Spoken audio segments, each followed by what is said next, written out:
দেখ 343 কথা বলবো। ডাল্টনের আংশিক চাপ সূত্র পড়াবো। ডাল্টনের আংশিক চাপ সূত্র। তার আগে জানতে হবে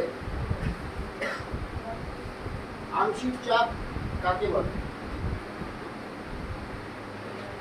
দেখ ধর দুটো গ্যাস আছে, দুটো গ্যাস দুটো জারে রাখা আছে।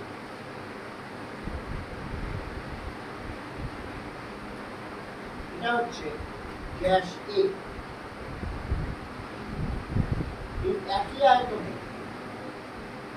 আরেকটা জারের মধ্যে গ্যাস বি রাখা আছে। তাহলে কি বললাম, একটা জারের মধ্যে রাখা আছে গ্যাস এ, একটা জারের মধ্যে রাখা আছে বি। দুজনেরই ভলিউম হচ্ছে ভি। এরও ভলিউম যা, এরও ভলিউম তাই। ঠিক আছে, এরও যা ভলিউম এরও তাই ভলিউম হলো। এবার এই দুটো গ্যাসকে আমি মিশিয়েছি, মিশিয়ে এই একই আয়তনের একটা পাত্রের মধ্যে রেখেছি। এটার ভলিউম ছিল দুজনেরই volume of A and B equal to হচ্ছে বি। এ আর বি এর ভলিউম বি। এবার দুজনকে যখন আমি মিক্সিং করেছি, তাহলে এখানে কে কে আছে, এখানে আছে এ প্লাস বি, দুটো গ্যাসই রয়েছে, বুঝতে পারলাম। এইবার এরও ভলিউম কিন্তু বি। ব্যাপারটা বুঝুন, একই আয়তনের পাত্রে এ আর বি এর যা আয়তন ছিল, সে একই আয়তনের পাত্রে এ আর বি কে একসাথে মিক্স করে রাখা হয়েছে। হলো, বুঝতে পারলাম। এইবার বলছে যে যখন এরা আলাদা আলাদা ছিল, একসাথে যখন রয়েছে তখন তো এদের একটা চাপ রয়েছে। একসাথে যখন মেশানো হয়েছে তাদের সমষ্টিগতভাবে তো একটা চাপ রয়েছে। তাদের যখন আলাদা আলাদা ভাবে একই ভলিউম জারে রেখেছিলাম, তাহলে তাদেরও আলাদা আলাদা একটা চাপ ছিল, ছিল তো। এই চাপটা যদি এ এর ক্ষেত্রে টি এ হয়, ধরে নিলাম বি এর ক্ষেত্রে সমান হবে, তার কোনো মানে নেই, তার বি। তাহলে এই চাপ দুটোকে এ আর বি এর বলা হলো আংশিক চাপ। আংশিক কেন? প্রথমে এদেরকে মিশ্রিত অবস্থায় আমি রেখেছিলাম একসাথে এ প্লাস বি রূপে, তাদের একটা নির্দিষ্ট চাপ ছিল। এবার দুটো গ্যাসকে ইন্ডিভিজুয়ালি একই আয়তনের পাত্রে যখন আমরা রাখলাম, তখন তারা যে পরিমাণ চাপ প্রয়োগ করলো তাকে বলা হলো তাদের আংশিক চাপ বা পার্শিয়াল প্রেসার। এই আংশিক চাপ সংক্রান্ত বিজ্ঞানী ডাল্টন একটা সূত্র দিয়েছে, সেই সূত্রটাও আমরা এখান থেকে বলতে পারি। সূত্রটা বলছে যে যদি এ আর বি দুটো গ্যাসের দুইয়ের বেশি হতে পারে, দুই বা ততোধিক A B C D E F G H অসীম পরিমাণ গ্যাসও হতে পারে, দুই বা ততোধিক এমন গ্যাস আমি নিলাম যারা একে অপরের মধ্যে বিক্রিয়া করে না। হাইড্রোজেন অক্সিজেন নিলে হবে না, হাইড্রোজেন ক্লোরিন নিলে হবে না, এগুলো বিক্রিয়া করে যাবে। এমন গ্যাস আমাকে নিতে হবে, দুই বা ততোধিক এমন গ্যাস নিতে হবে যারা একে অপরের সাথে বিক্রিয়া করে না। এরকম গ্যাসকে যদি আমরা একসাথে একটা পাত্রের মধ্যে রাখি, তাহলে তার যেটা মোট চাপ হবে, ধরে নিলাম এইখানে গ্যাসটার মোট চাপ হচ্ছে পি টোটাল, হলো পি টোটাল। এ বি হতে পারে, এ বি সি হতে পারে, সি ডি হতে পারে।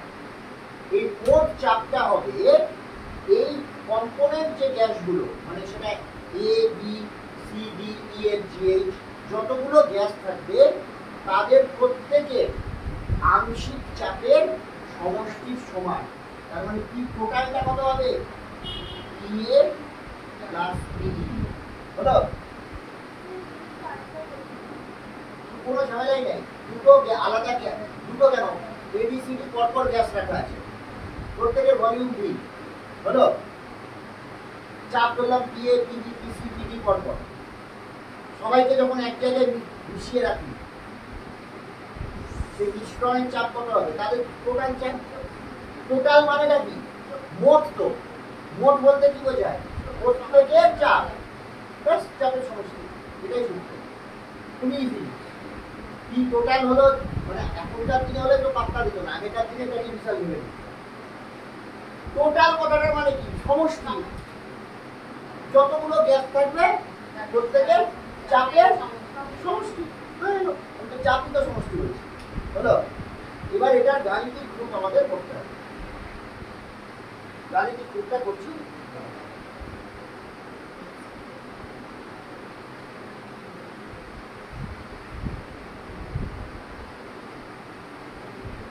ধরি একটা নির্দিষ্ট টেম্পারেচার টি,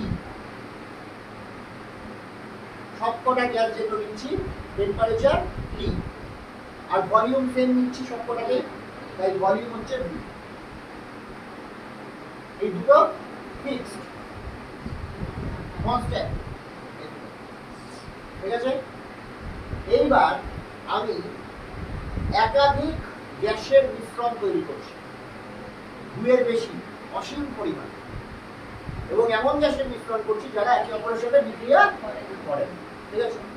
যেমন বায়ুমণ্ডলে রয়েছে নাইট্রোজেন, অক্সিজেন, ঠিক আছে, হিলিয়াম, কার্বন ডাই অক্সাইড, একে অপরের সাথে তারা বিক্রিয়া করার জন্য একসাথে বায়ুমণ্ডলে অবস্থান করতে পারছে, তাই তো। এরকম বায়ুমণ্ডলী ঘর আছে যার মধ্যে নিষ্ক্রিয় গ্যাসও রয়েছে, হাইড্রোজেনও আছে, অক্সিজেনও আছে, নাইট্রোজেনও আছে, কার্বন ডাই অক্সাইডও আছে, সব আছে বায়ুমণ্ডল, ঠিক আছে, এক জায়গায় নেওয়া হয়েছে। এবার ধরে নিলাম প্রত্যেকটা গ্যাসের মোল সংখ্যা যথাক্রমে N1, N2, N3 dot dot Ni, I for any integer, 1 2 3 4 5 6 7 8 অসীম পরিমাণ গ্যাস নেওয়া আছে হলো। এইবার এই প্রতিটা গ্যাসকে ইন্ডিভিজুয়ালি আলাদা আলাদা করে জারে নেওয়া আছে, যাদের প্রত্যেকের ভলিউম হচ্ছে ভি এবং টেম্পারেচার হচ্ছে টি। তখন প্রত্যেকটা গ্যাস, প্রতিটা গ্যাস কত পরিমাণ চাপ দিবে, ধরে নিলাম P1, P2, P3 dot dot হবে, ঠিক আছে। এবার ভালো করে কয়েকটা জিনিস, যখন আমি গ্যাসগুলোকে একসাথে জারের মধ্যে রেখে দিয়েছি, এই গ্যাসটাকেও রেখেছি, এটাকেও রেখেছি, এটাকেও রেখেছি, এটাকেও রেখেছি, তাহলে সবকটা গ্যাসের অণু তো এক জায়গায় চলে এসছে, এসছে কিনা, একই গ্যাস জার রেখেছি, সবকটা গ্যাসের অণু এক জায়গায় চলে এসছে, তাহলে সবার মোল সংখ্যা এবার সমষ্টি হয়ে যাবে কিনা, N1 N1 এক জায়গায় রেখেছি, এদের সবাইকে এবার মিক্স আপ করে দিলাম, যখন একসাথে মিশিয়ে দিলাম, একসাথে যখন এক জায়গায় ঢেলে দিলাম, তখন টোটাল মোল সংখ্যা কত হবে, N1 plus N2 plus N3। এবার এদের সকলকে একটা জায়গায় আমি ভরে দিলাম, ঠিক আছে। তাহলে টোটাল মোল সংখ্যা, মোট মোল সংখ্যা কত হবে, মোট মোল সংখ্যা N1 plus N2 plus N3 dot dot লিখলাম, সবকটা প্লাস। এবার এত বড় যোগফলকে ইন্ডিভিজুয়ালি আমি না লিখে একটা টার্ম দিয়ে রিপ্লেস করে দিচ্ছি, ধরে নিলাম এটা হচ্ছে n, তাহলে বারবার অত বড়টা লিখতে হবে না, N1 plus N2 plus N3 dot ডটটাকে n ধরে হলো, ঠিক আছে। এবার যে বড় জারটা নিয়েছি তার টোটাল প্রেসার হবে এবার পি টোটাল, পি টোটাল ভালো করে বুঝুন, ইকুয়াল টু কি হবে তাহলে, না ওটা তো হবে এনআরটি হবে কিনা, ওটা আমি প্রমাণ করছি P1 plus P2, PV equal to NRT কিনা, তাই তো। তাহলে PV ইজ ইকুয়াল টু যদি NRT হয় তাহলে P is equal to P total কত হবে? এই nটা n মানে হচ্ছে n1 plus n2 plus n3 dot dot RT by হবে টোটাল তো P is equal to NRT by V হয়েছে। এইবার এই গ্যাসগুলোকে আলাদা আলাদা জারে কনস্ট্যান্ট মানে একসাথে মিশ্রিত অবস্থাতেও যে আয়তন আর টেম্পারেচার ছিল, যখন ওদেরকে আমি আলাদা আলাদা নিয়েছি তখনও আয়তন আর টেম্পারেচার একই। ঠিক আছে, এবার তোরা বলতে পারি যে স্যার আলাদা হলে কি পার্শিয়াল প্রেসার হবে না? হবে, তখন আমি আলাদাভাবে ক্যালকুলেট করে দেখাচ্ছি কিভাবে। আগে এটা বলছি, তাহলে বুঝতে পারছি এটা একসাথে যখন মিশ্রিত অবস্থায় আছে তখন হচ্ছে এটা হলো। এইবার এই গ্যাসটা এই গ্যাসটা এই গ্যাসটা এদের সবাইকে আলাদা আলাদা জারে নিয়েছি। ঠিক আছে, যখন নিয়েছি আলাদা আলাদা তখন এই গ্যাসটায় P1 ধরে নিলাম। P1 ইকুয়াল টু কত হবে? একইভাবে N1 RT বাই V হবে হবে P2 is equal to N2 RT by V হবে তো? খুবই ইজি হবে। ঠিক আছে, এইবার ভালো করে লক্ষ্য কর। এবার ও যেটা বলবে যে যোগ করবো, এরকম পরপর পরপর চলতে থাকবে। তাহলে এবার এই ইকুয়েশন গুলোকে যদি আমরা যোগ করি কি পাবো? P1 plus P2 plus P3 dot dot কি পাবো? N1 plus N2 plus N3 dot dot এই গোটাটা কমন নিয়ে RT বাই V পাবো না? পাবো। এটাই সমান সমান এটা হলো না? তাহলে P total is equal to কি হলো? P1 plus P2 plus P3 dot dot হবে প্রমাণ। এইটাই হচ্ছে ডাল্টনের আংশিক চাপ সূত্রের প্রমাণ। ঠিক আছে, বল কোথায় সমস্যা?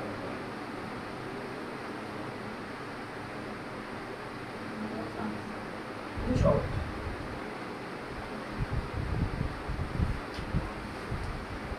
এইবার আমরা দেখে নেই, একবার দেখে নেই।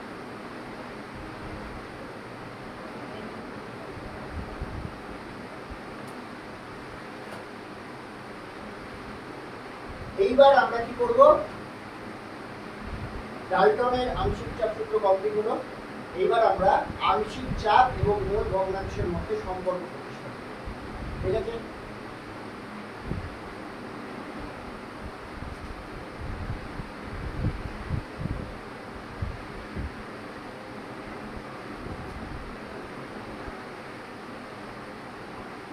তাহলে রিলেশন তৈরি করব কিসের? পার্শিয়াল প্রেসার ভার্সেস মোল ফ্র্যাকশন। মোল ফ্র্যাকশন তোদের পড়িয়ে নিয়েছি আমি আগের চ্যাপ্টারে, তাই তো? পার্শিয়াল প্রেসার ভার্সেস মোল ফ্র্যাকশন।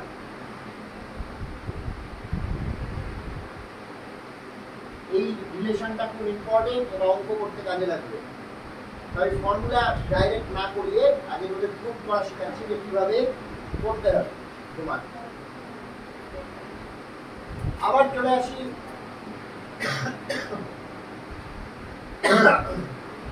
আগের রিলেশনে। এ বি সি পরপর গ্যাস নেওয়া হয়েছে, যার মোল সংখ্যা হচ্ছে N1 N2 N3 dot dot.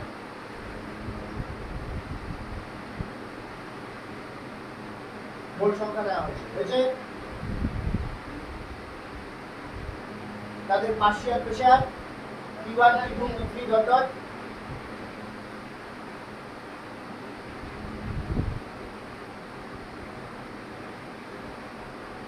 হবে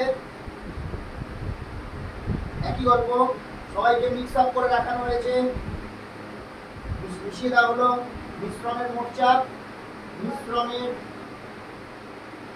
মোট চাপ ধরলাম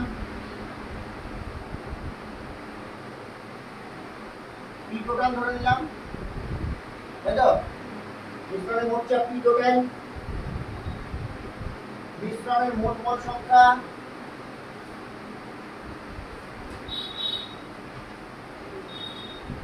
সমান সমান n ধরে নিলাম, যেটা হচ্ছে কি n1 + n2 + n3 dot dot. ঠিক আছে, একই কথা লিখছি, নতুনত্ব কিছু লিখছি না। ঠিক আছে, হলো এবার বড় গ্যাস মানে যেখানে মিশ্রণটা রয়েছে তার ক্ষেত্রে ভলিউম আর ভলিউম ভি আর টি তো আগের বার থেকেই করছি আমরা। এটা ধরে নিবি ভি আর টি ভলিউম আর টেম্পারেচার তো কনস্ট্যান্ট। ঠিক আছে, তাহলে মিশ্রণটা যেখানে নেওয়া হয়েছে মিশ্রণটা তার ক্ষেত্রে কি হবে পিভি ইকুয়াল টু এনআরটি। তাহলে P total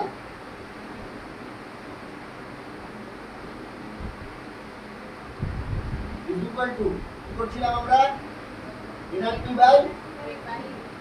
by V. Very good.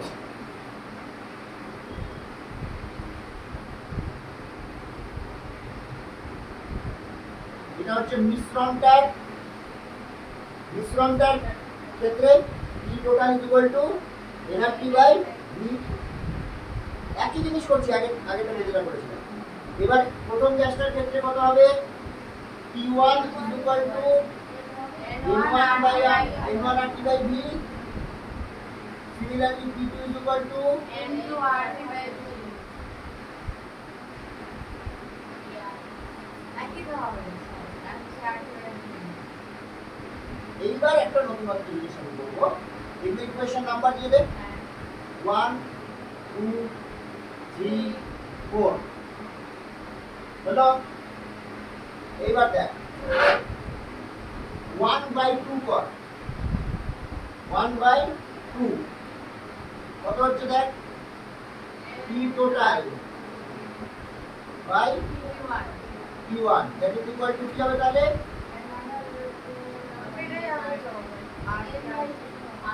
N1 by N1 এটা কি উল্টে দে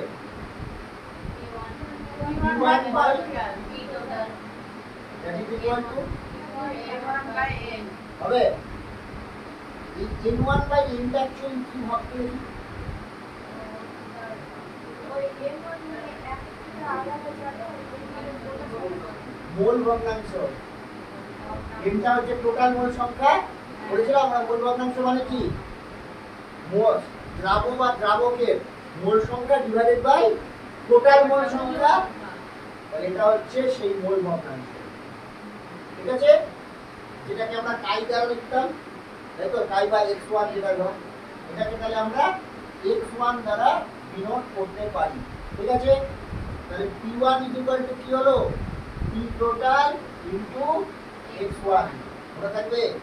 তার মানে আংশিক চাপ সমান সমান মোট চাপ ইনটু মোল ভগ্নাংশ, যে গ্যাসটা বার করতে বলছি তার মোল ভগ্নাংশ। একইভাবে P2 ক্ষেত্রেও একই হবে, P3 ক্ষেত্রেও একই হবে, করতে থাকবে। এটাই হচ্ছে ফাইনাল ফর্মুলা। আমি একটাই করলাম, একটা তোরা নিজেরা করতে পারবে, করে দেখ হচ্ছে P2 দিয়ে ভাগ করলে যেটা হবে একই ঠিক আছে, করতে হবে। পারবি কিনা বুঝতে পারবি? এইবার আমরা আরেকটা নতুনত্ব জিনিস করছি, এই ফর্মুলেশনটা দেখে রাখি তো, এখান থেকে নিউমেরিক্যাল আসবে। হ্যাঁ, অঙ্ক আসবে।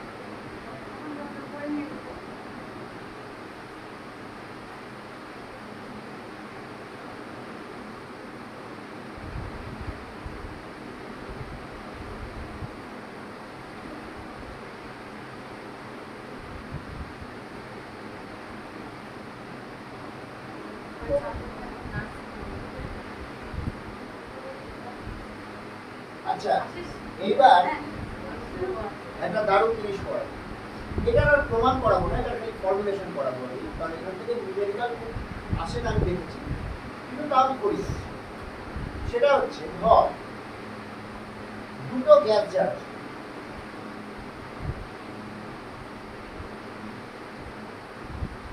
জানি এটা বৃত্তাকার হয়, তাহলে কি যায় ভলিউম তো আছে, ভলিউম ধর Vx, এখানে A গ্যাস আছে। এবার কিন্তু আমি যে গ্যাসগুলো নিচ্ছি, যে জায়গায় নিচ্ছি, সেই ভলিউমগুলো কিন্তু সেম নয়। এতক্ষণ ধরে আমি বলছিলাম যে একই আয়তনে নিচ্ছি, এটাও আয়তন যা, বিটারও আয়তন তাই, দুজনকে মিশিয়ে দিচ্ছি তারও আয়তন সেম। যদি সেরকম না ধর এ কে নিলাম হচ্ছে এখানে এ গ্যাস আছে, যাকে নিয়েছি ভলিউম, যার ভলিউম আছে এ বি এ হলো, তাহলে প্রেসার কত বলতে পারি বি এ। আরেকটা গ্যাস নিয়েছি বি,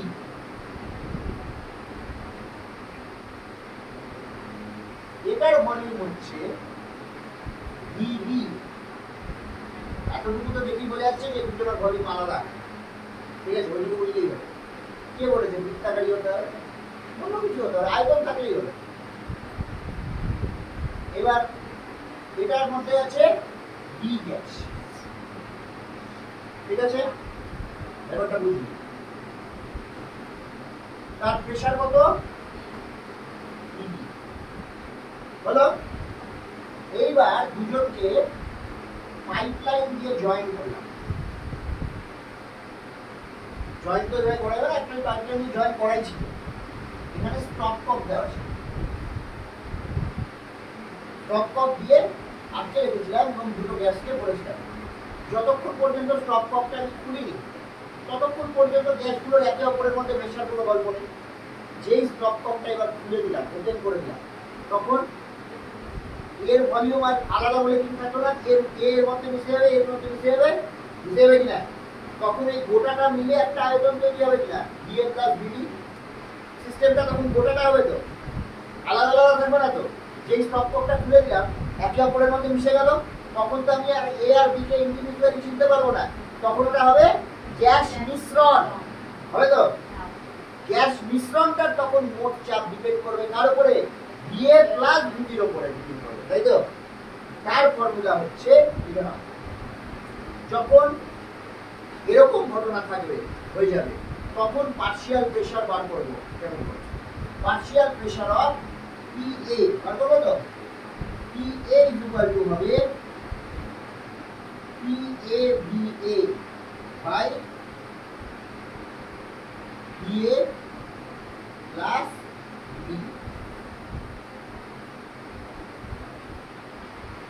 আর পার্শিয়াল প্রেসার অফ পিবি কি হবে, PB Bibi divided by BA plus বিবি হবে।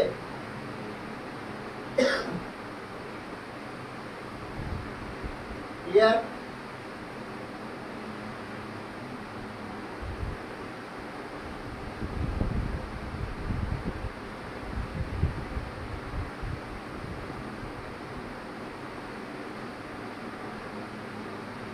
এবার প্রত্যেকে তোরা 2 নম্বর অঙ্কটা করবি। 2 নম্বর অঙ্ক পুরোনো বই যাদের থাকবে আমি বলে দিচ্ছি, 27 ডিগ্রি সেন্টিগ্রেড উষ্ণতায় 10 লিটার আয়তন সম্পন্ন একটি সিলিন্ডারে পাওয়া গেছে। এই অঙ্কটা পর, আমি হেল্প করছি।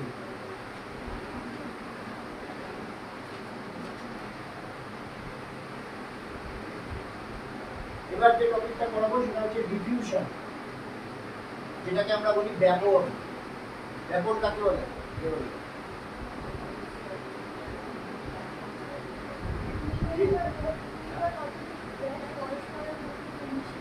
হ্যাঁ, এটা আরেকটা ভাবে বলা যায় যে বেশি ঘনত্বের জায়গা থেকে কম ঘনত্বের জায়গা থেকে গ্যাসের অণুগুলোর মিশে যাওয়ার যে ক্ষমতা তাকেই বলা হচ্ছে ব্যাপন।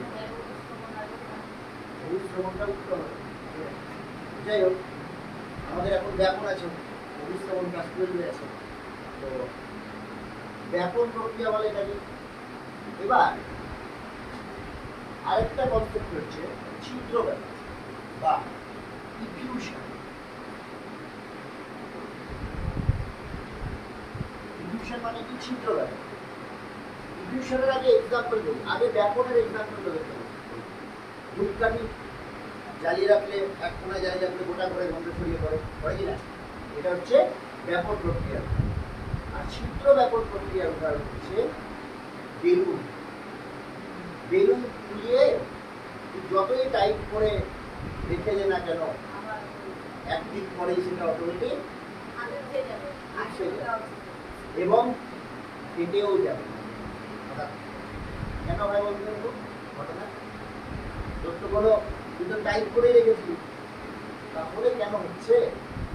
তার কারণটা হচ্ছে বেলুনের যে রাবার, ঠিক আছে, রাবারের মধ্যে অনেক ছোট ছোট ছিদ্র থাকে। এইবার যখন তুই সেটাকে খোলালি, খুলিয়ে যখন বড় করলি, তখন ওর মধ্যে প্রচুর পরিমাণ চাপ সৃষ্টি হলো। এই চাপে ওই ছিদ্রগুলো আরো উন্মুক্ত হয়ে গেল এবং সেই অতিরিক্ত চাপে এই ছোট ছোট ছিদ্র পথে এই ভেতরের অতিরিক্ত বায়ু বাইরে আসতে থাকলো। এই প্রক্রিয়াটাকে বলা হবে ছিদ্র ব্যাপন প্রক্রিয়া। ঠিক আছে, দেখ লেখা আছে সংজ্ঞা দেখ। যে প্রক্রিয়ায় কোনো আবদ্ধ পাত্রে ছিদ্র ব্যাপনটা কর, ছিদ্র ব্যাপন। যে প্রক্রিয়ায় কোনো আবদ্ধ পাত্র, তার মানে হচ্ছে বেলুনটা, মনে রাখবি, রক্ষিত গ্যাস পাত্রের দেয়ালে উপস্থিত সূক্ষ্ম ছিদ্রের মধ্যে দিয়ে নিম্নচাপ অঞ্চলে প্রবাহিত হয়, তাকেই বলা হবে হচ্ছে ছিদ্র ব্যাপন। ব্যাপন আর ছিদ্র ব্যাপন সংক্রান্ত আমাদের বিজ্ঞানী গ্রাহামের সূত্র আমাদের মধ্যে, সেটাকে আমরা বলি গ্রাহামস ল অফ ডিফিউশন। গ্রাহামের সূত্র খুব সহজ।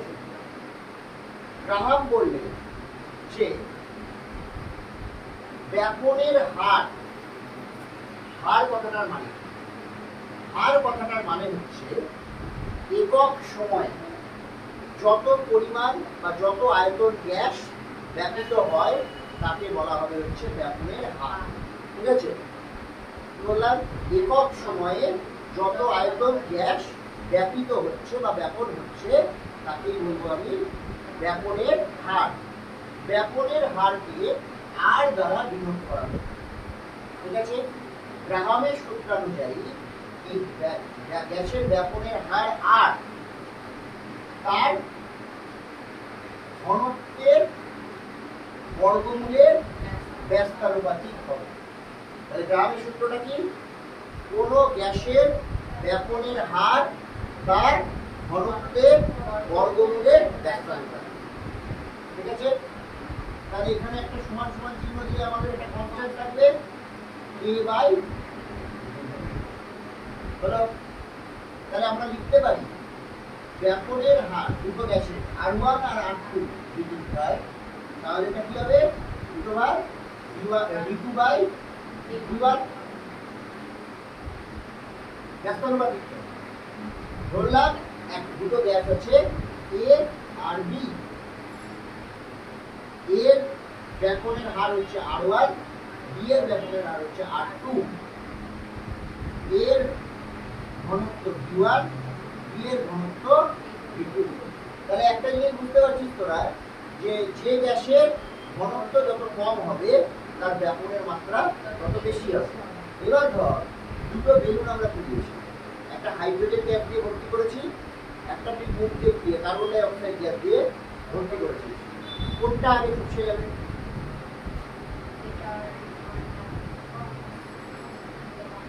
বল তাহলে কোনটা আগে চুপসে যাবে? দুটো বেলুন খুলিয়েছি, একটা হাইড্রোজেন গ্যাস দ্বারা ভর্তি করেছি, একটা কার্বন ডাই অক্সাইড গ্যাস দ্বারা ভর্তি করেছি। তাহলে কোনটা আগে চুপসে যাবে? প্রশ্নটা বুঝতে পারলি? হাইড্রোজেন গ্যাস বেশি হালকা, আর আমি এখনই বললাম ব্যাপনের হার যত যত বেশি হবে ঘনত্ব তত কম হবে। ঘনত্ব যার কম, কার ঘনত্ব কম হচ্ছে? হাইড্রোজেনের ঘনত্ব কম হচ্ছে। যার ঘনত্ব কম হবে সে তাড়াতাড়ি ব্যাপিত হয়ে যাবে। তার মানে হাইড্রোজেন গ্যাস ভর্তি যে বেলুনটা সেটা তাড়াতাড়ি। এইবার যখন আমরা ঘনত্বের সঙ্গে সম্পর্ক করতে পারলাম, ঘনত্ব মানে কি? ভর বাই আয়তন। দুজনের যদি A আর B দুজনের যদি আয়তন সমান হয়, দুজনকে আমি একই আয়তনের বেলুনে ভরছি, তাহলে আয়তন সমান, তাহলে আমি ঘনত্ব লিখতে পারি এর আণবিক ভর বাই আয়তন M1 বাই V উভয় পক্ষ থেকে ভি কেটে গেল, তাহলে আমরা কি পাবো? m2 বাই, এটাও একটা রিলেশন যে r1 by r2 equal to root over m2 by m1। ঠিক আছে, আণবিক ভর এর সাথে ব্যাখ্যানুপাতিক সম্পর্ক হলো। তাড়াতাড়ি কর, এখান থেকে নির্ণয়টা কর।